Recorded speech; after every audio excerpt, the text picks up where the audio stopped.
Сайн байцгаана уу? 50-аас 50 мэдчилж байна. За өнөөдөр талархлын маань тэмдэглэлийн 8 дахь бичгийг ингээд эхэлж байна.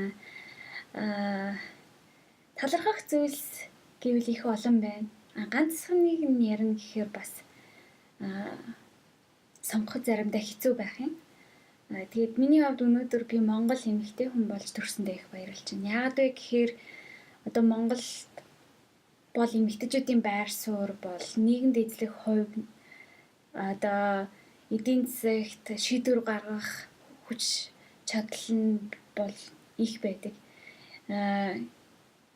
Тэгээд ер нь гадаад сурж байхад ч гэсэн энэ тэнд явж байхад ингээд Монгол эмэгтэйчүүд ийм хүчтэй байдаг юм уу гэх тийм гайхсан байдлаар хүмүүс ярьдаг байсан л та. Тэгээд манай энэ соёлын бас тийм ялгаа бас онцлог байгаа.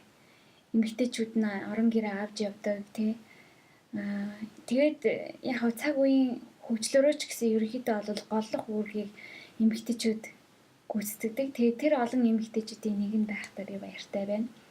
Саяхан дуучин Адель өөрийнхөө нэг Instagram дээр тавьсан мэдээлэл дээр амьдралд нь одоо нөлөөлсөн голлох хүчрхэг хүмүүсийн ихэнх нь эмэгтэйчүүд байсан гэдэг хэлсэн. Би ч гэсэн одоо миний хувьд одоо үлгэр дуурайл болсон миний амьдралд голлох нөлөө үзүүлсэн хүмүүсийг бодохоор ихэнх нь эмэгтэйчүүд байдаг.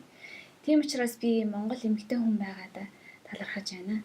За тэгээд энэ бичлэгийг үзэж байгаа өөр бас эмэгтэй хүмүүс байвал та ч гэсэн өөрсдөө ямар сайхан юм эмэгтэй хүн бэ гэдгээрээ бас бахархаарай. За өнөөдрийг сайхан өнгөрүүлээрэй.